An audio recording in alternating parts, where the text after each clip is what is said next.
Would you like to experience a shift in your career? You may be frustrated to see the same workplace patterns repeat or feel that work lacks purpose, respect, or compensation. To get relief, you may have talked with friends or family, read books, watched YouTube, or taken courses.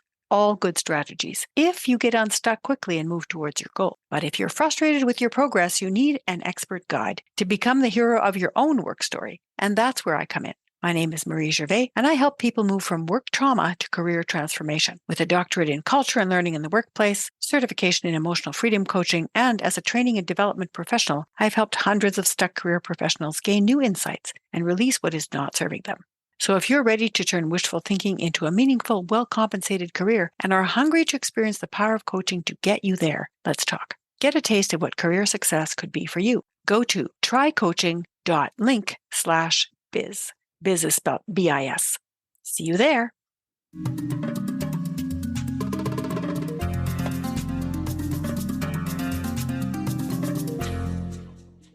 Hello, Culture and Leadership Connections podcast listeners. Today, I'm really happy to present to you Uwe Dockhorn, who is the executive coach and CEO of Liberating Lifestyles and the founder of the AIM Experience, which is a 3-step transformational experience for in-demand professionals and their spouses or life partners.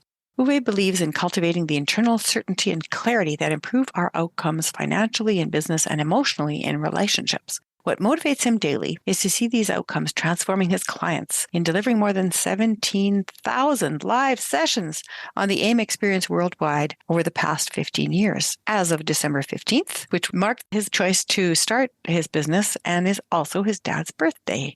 Uwe also loves cooking and he loves photography, particularly street photography, so that when he travels, he takes some candid photos of what he sees as he's traveling. Uwe, welcome to the podcast. Well, thank you, Marie. This is amazing. It's really a pleasure being here with you today. Yeah, I feel the same way. Uwe and I'm not sure exactly how we met, but we have been online together for a number of different events. And I always love whatever Uwe puts together. It's always really interesting and insightful. And I've connected with a number of his guests, including one of them who does coaching for people with eye issues. And that has been really a bonus in my life. So thank you, Uwe, for that. Absolutely. Yeah, I think it was YFM, Your Family Matters event that brought us together. And then we had a lot of fun there. I'm glad you're happy with eye gymnastics, acrobatics, and wellness overall.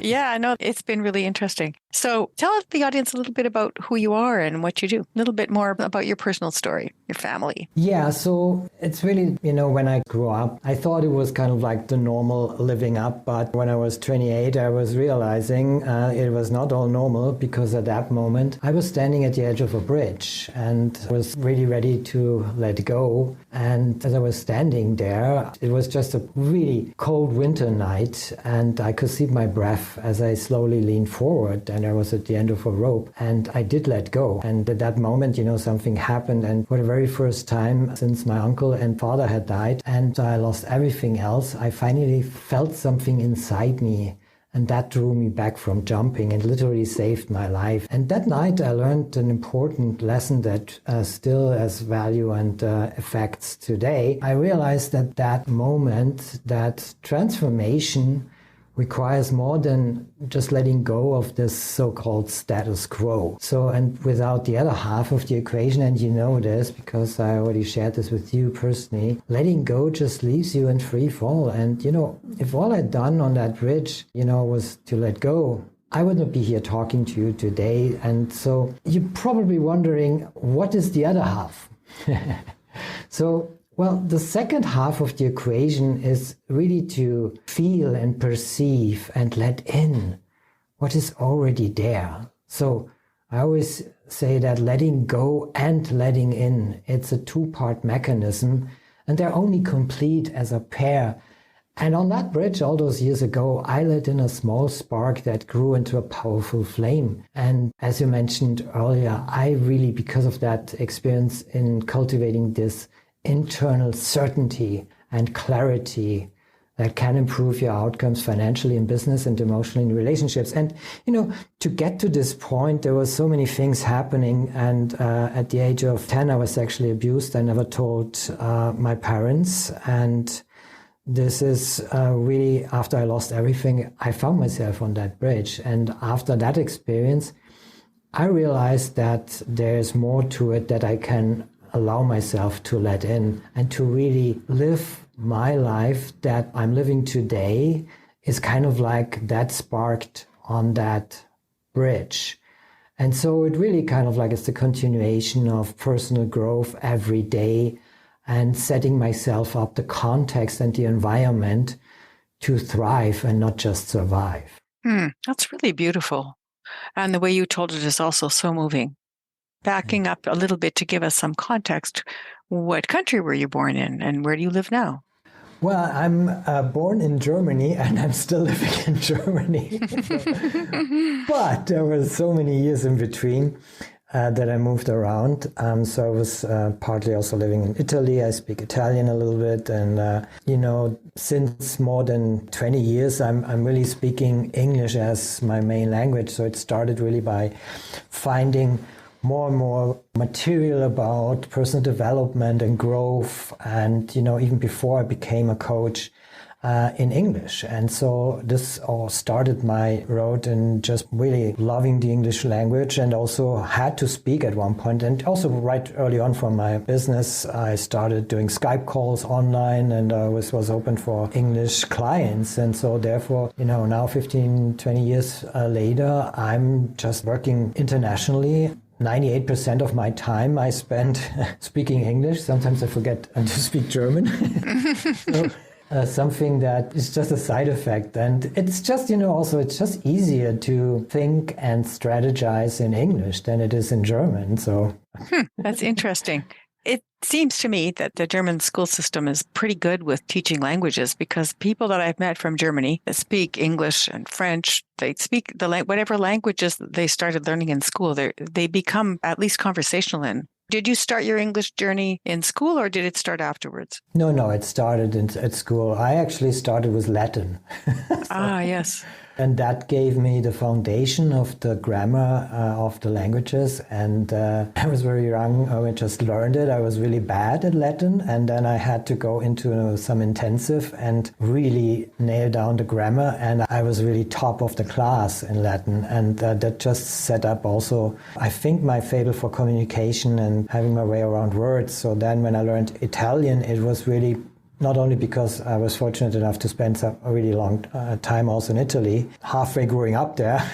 And I just had to look once into a grammar book and see, okay, this is different from Latin, so okay, I can use this and that. And everything else you just learn from the friends and people you surround yourself. And so that also gave me kind of like the hang to also the Italian lifestyle. And it's really that, seeing the beauty in things and making beautiful trips to the sea side and enjoying that. Of course, the food and cooking is still a passion of mine. And so I think it just accumulates to who I became over the years. Of course, there were times, when I couldn't just flourish in that after I was recovering after that incident on the bridge. But, it always drew me back to Italy. And after COVID, I was in Italy this year again after a long time.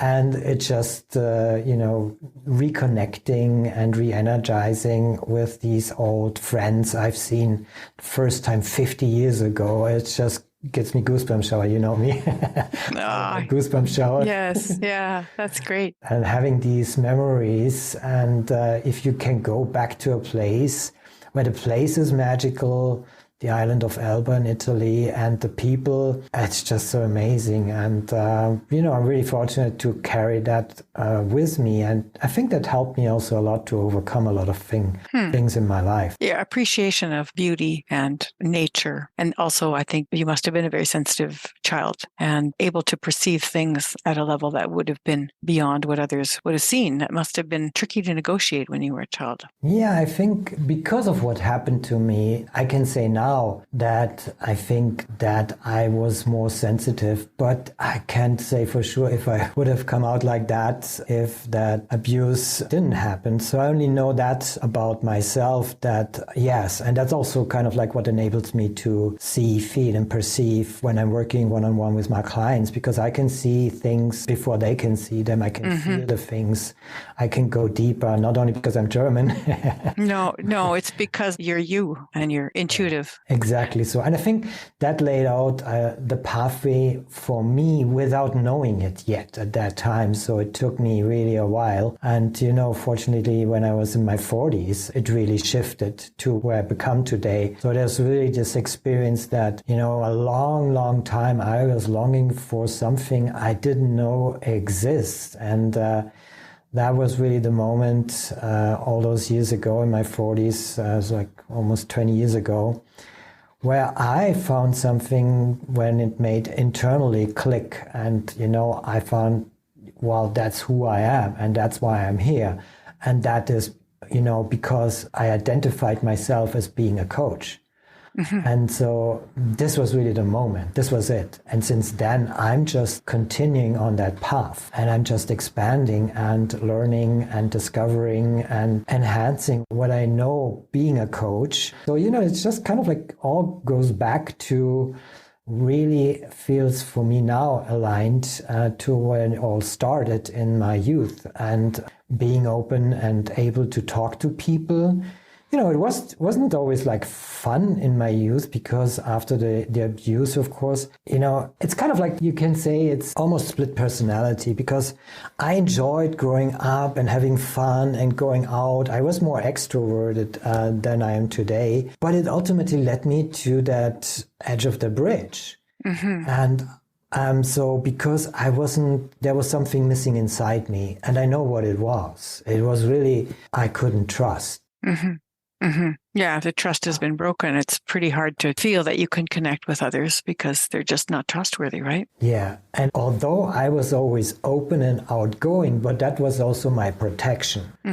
So that nobody could really see who I really was. I know several people with an extroverted personality who committed suicide and nobody suspected it. And I think that was probably the same for them. Their extroversion was their armor. Absolutely. Yeah. So if we back up a little bit more, other than that moment or moments of pain that you suffered that was so formative, can you think of another incident in your childhood that you think made you into the person you are today? Something else in your life that would have been formative to you in your childhood? Yeah, I think I mentioned it the moment when I always quote Mark Twain, the two most important days in your life are the day when you're born and the day you find out why. So I experienced that second most important day in my life when I was, again, it was winter, but this time I was inside. And I was doing a job at that time. How old were you? I was 40, as I said. 40, yeah. But I'm asking about when you were much younger, when you were a child. Well, tell me the 40-year-old one. You're on that track. Let's continue. And then afterwards, something from your childhood. Yeah, sure. So it was just, after learning, and I was taking a break after I was a regional manager for a lifestyle community. Again, I think there's a theme there, creating communities or being part of communities and the need for belonging. So after I did a break, I was just kind of like taking a sabbatical and see what is next for me. With 40 years old, I found myself in a position like, so is that all?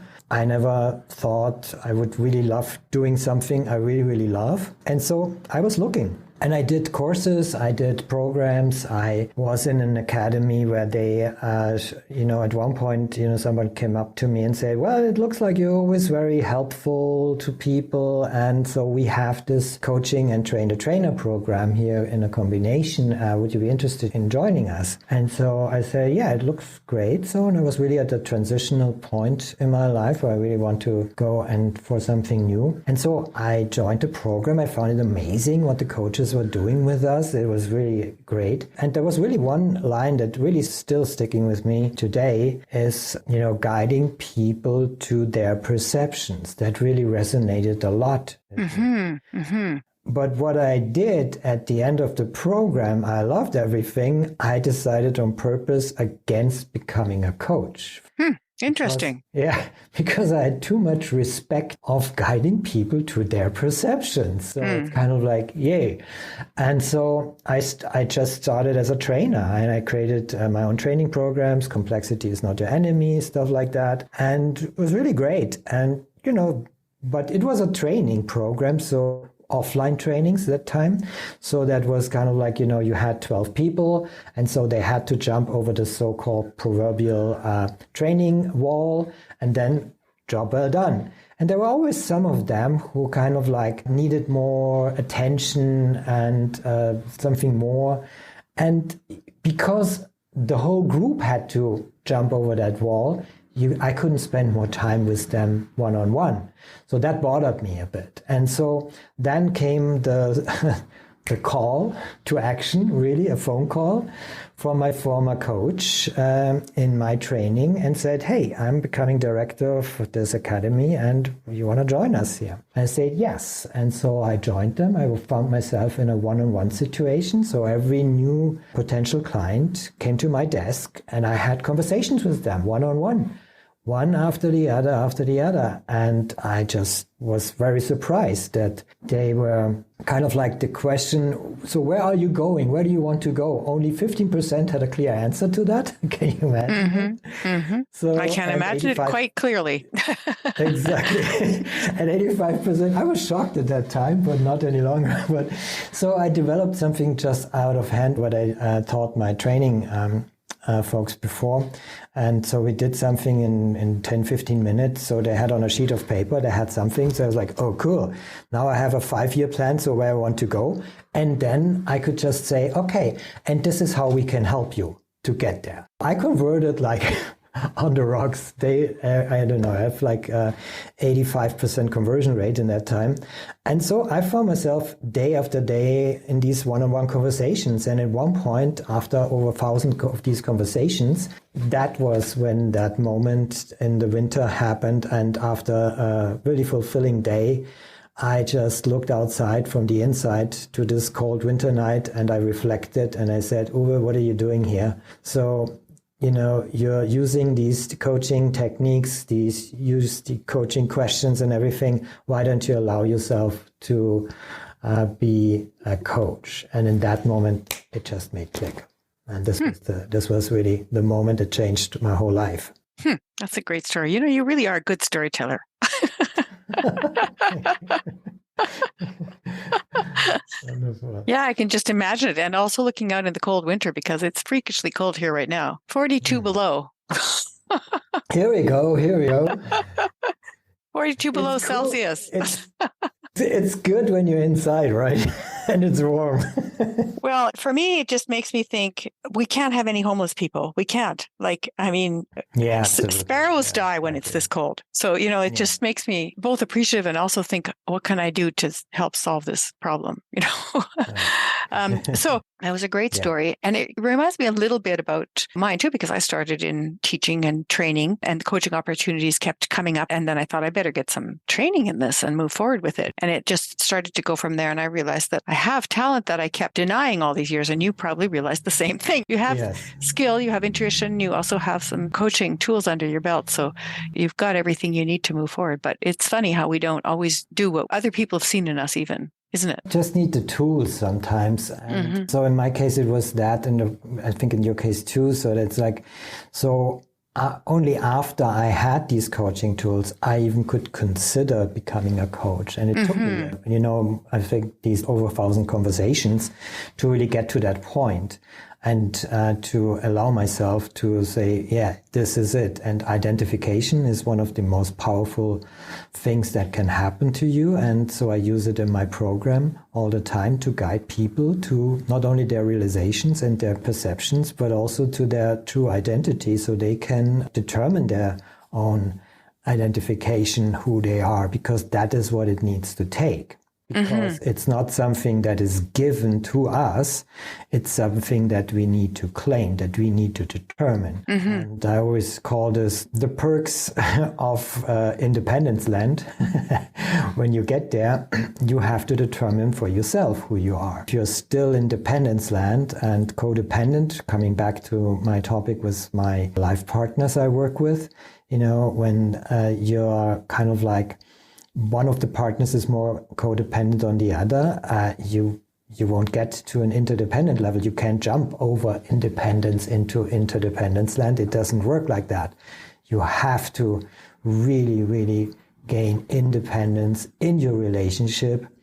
And this is essentially what also differentiates me from a family counselor, which I'm not, and also a family therapist, which I'm not, because I coach both partners at the same time, but separately. Mm-hmm. So they can regain their independence within their relationship. And why would they do that? Because, in these typical high achiever families where on the one side there's the executive, the medical professional, and the business owner. On the other side there's the life partner, and as I call them, the VIP, the very important partner at home. And from their perspective, too often they feel like really down on the bottom, while on top on the other side there's the breadwinner. And of course, the VIP, they resent that. They feel abandoned. They ask themselves, what about me? What's the next step in my career? Why don't you spend more time with me and the kids? And, the anguishing arguments start, and the big D is looming at the horizon. And if they decide to go that pathway of a divorce, essentially it means to live an independent life outside of marriage. And so this is where I come into the picture. This is where I help them separately and then regaining their independence so they can deal with their blockages and their sticky family patterns on their own. And then we bring it together in regular evaluation sessions, which we call falling back in love sessions.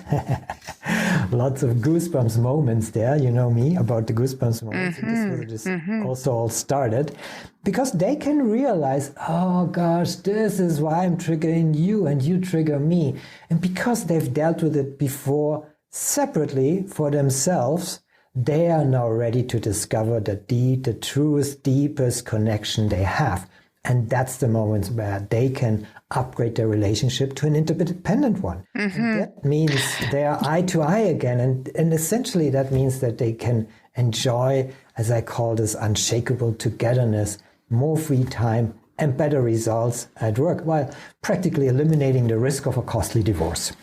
Yeah. I think what you've really come to something that's very important is that people have to develop their own sense of self, and whatever that part is that was underdeveloped, they need to claim that, and in order to be good life partners for each other. So that's wonderful that you've identified that and that you're able to help people with it. It's just great.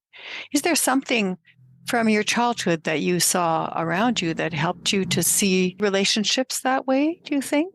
Or that helped you to value the partnership that a life partner or a husband and wife might have? Yeah, I think there are a couple of things that came to mind when you asked me the question. So there is, and they all play a role in it. I think so. My earliest memory was, I mentioned earlier, my uncle died when I was 16. And so he was kind of like a second father to me. And I experienced also that he and his wife got divorced. Mm-hmm. And so up to that moment, I always felt like we were kind of like a big Adam's family, but we were a great family. I really felt that safe haven in that bigger family, not only my dad, my mom, and me, because I'm a lone child, and so the only one. And so always with my cousins, and then when we get together, we were great group, and I always loved that. We also spent a lot of time in Italy, as I said, and so it was always like Grande Familia and stuff like that. So that really kind of like gave me always that baseline of like, hey, this is all happening, it's all good, it's a big family, and you're safe. So, and that cracked over time. So it cracked with, when they got divorced, and so they got separated. There was these tensions, and even between the families, and I didn't want that to happen.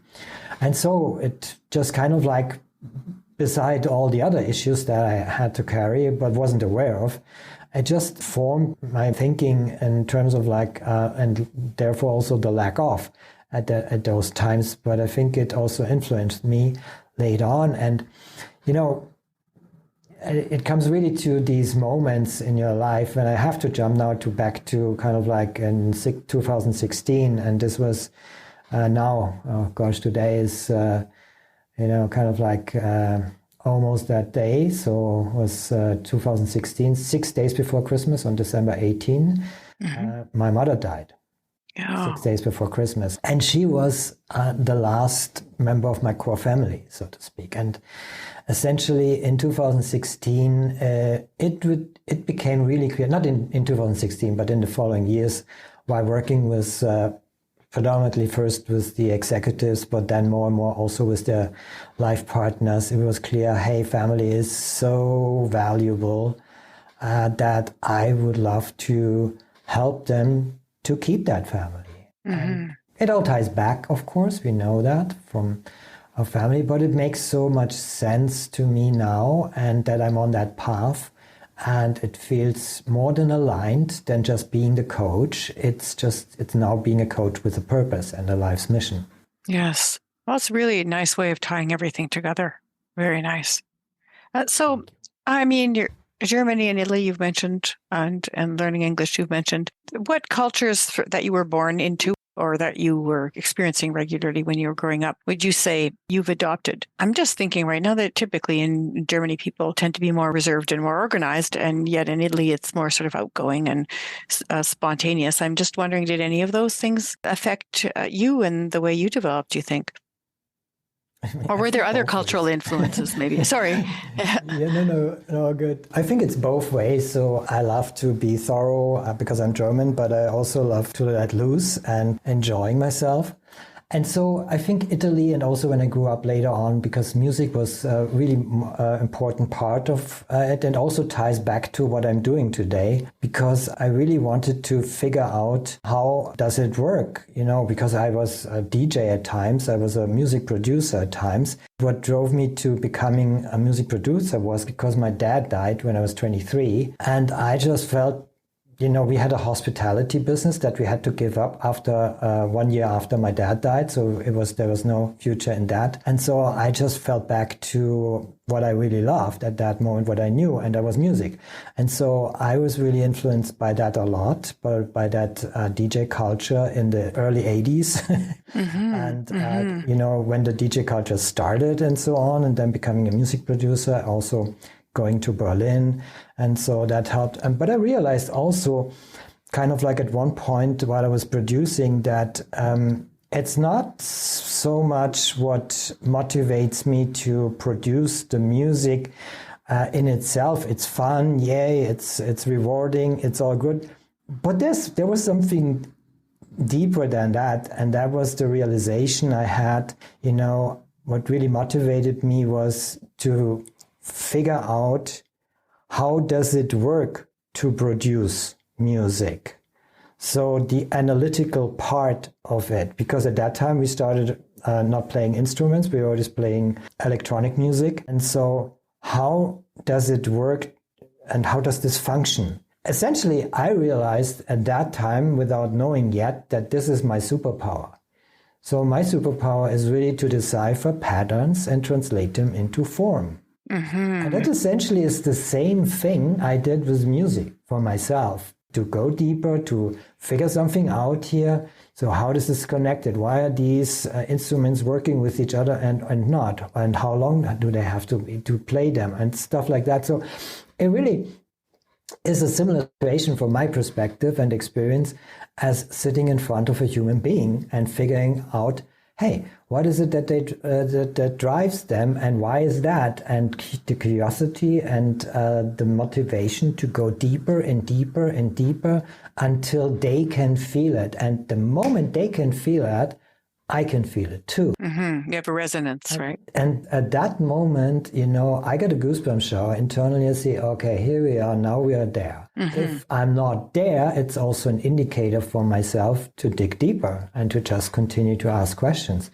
until we get to that point. So that's kind of like also helping me a ton. So it really kind of like also ties together to that experience I mentioned earlier. So everything is on a path, and sometimes in retrospect, sometimes in advance. So the moment when I was 40, looking forward, this was really kind of like me looking into my future. And sometimes you look back into your past and you realize, oh, this is why this works inside of me and why it didn't work in that regard. Yeah, gives you some insights that you wouldn't have had Yeah. otherwise. Yeah. So temperament you're born with, and then also you're influenced by the social conditions around you, of course. But you can see right away when children are born that they have different temperaments. You know, they don't all have the same temperament. And then their personality is built on from their experiences and how they responded to opportunities and to obstacles. So what would you say was your temperament, and what would you say you grew on and became part of your personality? Yeah, I would say so. We also named Italy, but also England was interesting, and the United States. So I liked the movies and that perspective, but also the music that came out at one time from the UK and so on. So that always kind of like had an influence on me. And I think fashion was also part, but it's always at that time, it was more like experimenting. And I must have been very quiet as a young child, but that changed when, you know, I became a teen and I was just outgoing, as I mentioned, but also to protect myself, as we now know. And so I was always open for something new. But the flip side on that was I didn't celebrate the endings. Tell me about that. So that is a realization I made also over time. It's kind of like that, squirrel, squirrel, squirrel alarm. So you want to see something new and go into that and just try it out. And yes, let's do this, let's do that. And just always hungry for some experiences, some feelings, some emotions I can see now. But at that time, I had times where I didn't feel anything, as you know. And so I was kind of like overdoing it until I lost everything. And so I had to really go from scratch. And when I recovered after I was 28 from all that, I took it slower. And I think that relentless continuation is something that I'm really proud of today, to never giving up and just to continue on my path that I am now. So I think it changed dramatically, but now I'm really consolidating year after year and feeling lighter of that. And of course, you don't get, of course, when you're over 50 at one point, you don't get so easily angry. You get angry, but you don't hang on to it so much. And so you really shift your perspective. And, at one point with another partner of mine, we developed this workshop together called Systemic Business Design, which essentially helps you to change the way you think about thinking and doing business. And I wasn't aware of that, but my partner saw something in me. And so he asked me if I would help him to really bring this workshop together. And it is what it is today. And he said, well, you are a systemic thinker. And I never considered myself that. And that opened inside me a huge, huge, huge door to something I've always been something, but I never known the words for it. Similar to coach is just the expression of what I feel I am. And as a systemic thinker is something that is how I operate. If you're opening up for yourself, you open up yourself, and you tap into your fullest potential, I think it's just amazing. I always work with my clients on that level and tell them, look, it's just like entering your treasure chamber. And then I let them describe when they really are discovering who they are and what is all in there, what potential, what is there to take from, to really bring to the table. And so I say, describe me that chamber. And they once say, it's gold, it's light, it's white and whatnot. And so it helps us to imagine things. And I think coming back to the question, so what characteristics is it? I'm passionate about experiences and I love to feel. And one thing I also swore myself, besides, helping others to learn the letting go, letting in part, is that I will always embrace emotions, no matter what emotions they are. Because they are all necessary. You can't just say, I'll only experience this one and that one. They're all necessary. We need them for survival. Exactly. So that was what makes me right now very moved, because I'm really moved about that. I'm teary because it's really at the core of who I am. Mm-hmm. Very nicely said. So, can you think of a time when you experienced a sense of culture shock, a sense of dissonance, or you're going, you know what? I thought this is the way the world works, but it's just me and my experiences. Look, here's something new. And it seems to me that since you like to seek new experiences, you probably have lots of them. Can you think of one in particular? There was one experience, and it's also connected to today's dangers. And so it was really the experience when we were at high school, and we had, we traveled, the whole class of 84 or something like that. We were able to travel, and there was one time we were traveling to Berlin, and at that time, Berlin was still divided. Right. So it was literally a culture shock, crossing the border, feeling the anxiety, feeling like, am I doing everything okay? Is everything okay? I hope I don't make anything wrong. I don't want to stay here. I don't want to remain here. Really the fear that we felt while we had to exchange 10 East German marks. And this was worth nothing in the West, so to speak, but that's not the point. But, you had to go through all these steps to finally walk in East Berlin. And I've lived 18 years later in that part after it was liberated. So it was also like, but when we went there, the wall was still up, and it felt horrible. And this was really a culture shock. And this is what, I said that where I see the dangers of today clearer than others, potentially, because what is happening in the world is kind of like the autocrats and the dictators are gaining more influence, and democracy is at risk. And so, not to get too much political, but I think from a cultural experience perspective, I felt what autocracy and what it means just by visiting East Berlin just for one day. Yeah, you had that descent of fear, the descent of an oppressive culture, all of that, it would have hit you. And then to think, this is one city and it's divided, and this is one country and it's divided. It has a lot of repercussions for the work you do now, too. Absolutely, yeah. That's a very striking example. So we're almost at the end of the interview. So what brings out the best in you when people are working with you? What makes it a good fit for someone to work together with Uwe Dockhorn? Well, what makes it a good fit is, it's not the best situation at the moment when you are in.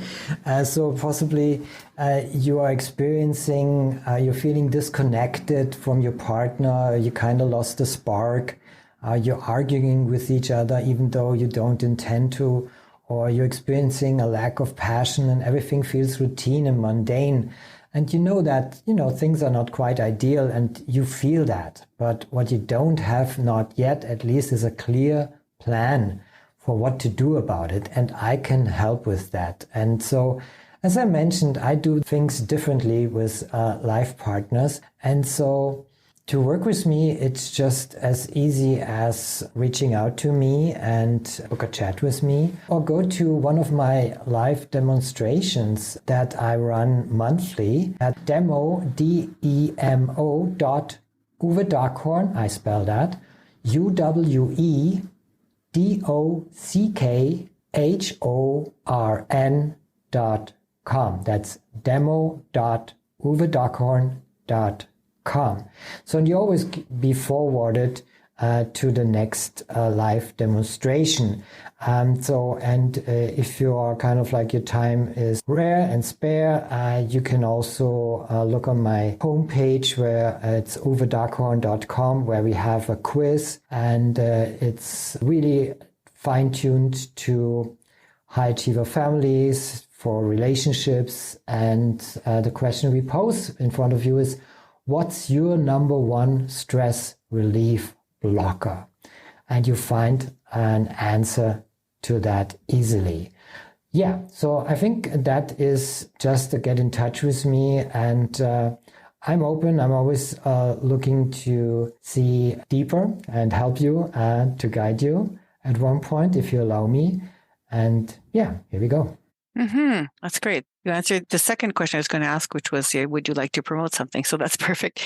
Can you explain one piece for me, though? When you say, what's your number one stress relief blocker? I mean, if you said, what's your number one stress relief strategy, I would understand it. But when you say stress relief blocker, you mean what's in the way of you getting stress relief? Is that what you mean? Yes, exactly. What's getting in the way of that? That's kind of like our blind spots.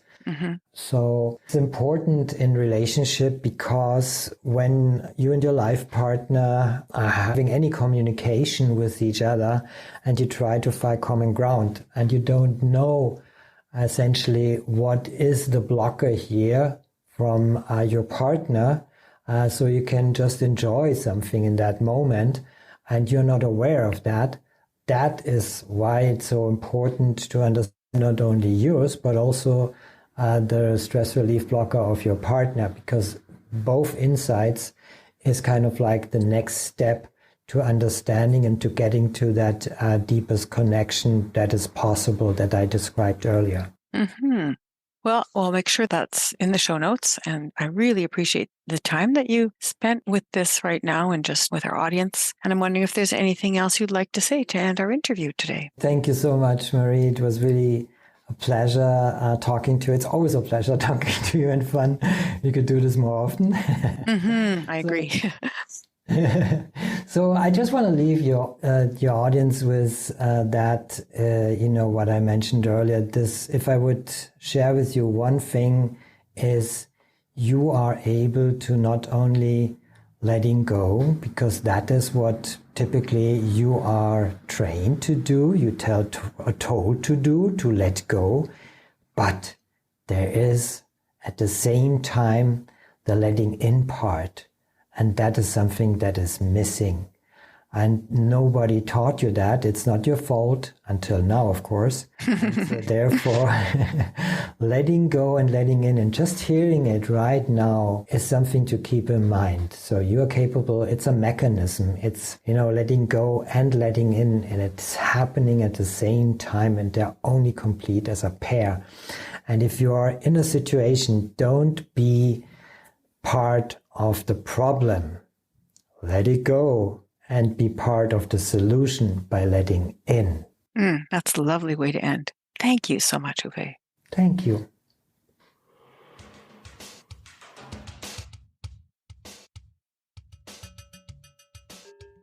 You never know how much something matters in your life until it's gone. That is the experience Uwe Dockhorn had when he lost his family members one by one. At one point, the loneliness was so deep, he attempted suicide at what felt like the lowest point in his life.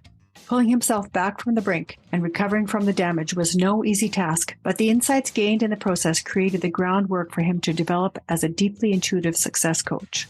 His clients are couples and family members who need to acknowledge, see, and respect each other more deeply to avoid family ruptures that are irreparable. I was honored to receive the gift of Uwe's life story, and so touched that he was willing to share it with our podcast listeners. He holds an annual summit called Your Family Matters, which is worth checking out. Remember to subscribe to the Culture and Leadership Connections podcast so you get notifications of all the new episodes. Check out the show notes for Uwe's contact information, and while you're there, take a minute to rate and review the podcast, and thank you for listening. And may Culture and Leadership Connections continue to guide and inspire your day. Want to show some appreciation? You can buy me a coffee. What? How do you buy a coffee for a podcast owner? Well, there's a way. Let me explain. You go to buymeacoffee.com/Marie Gervais.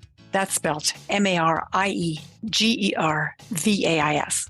So it's buymeacoffee.com/Marie Gervais. And when you go to that website, what's going to happen is you'll get a chance to click on 1, 2, 3, 4, or 5 cups of coffee at $5 a piece to help contribute to the cost of the podcast. And yes, it's $5 for a cup of coffee because it's quality coffee for a quality podcast. So I hope you will contribute and you'll help us to reduce the costs of the podcast by going to buymeacoffee.com/Marie Gervais. Thank you in advance for your generous contribution.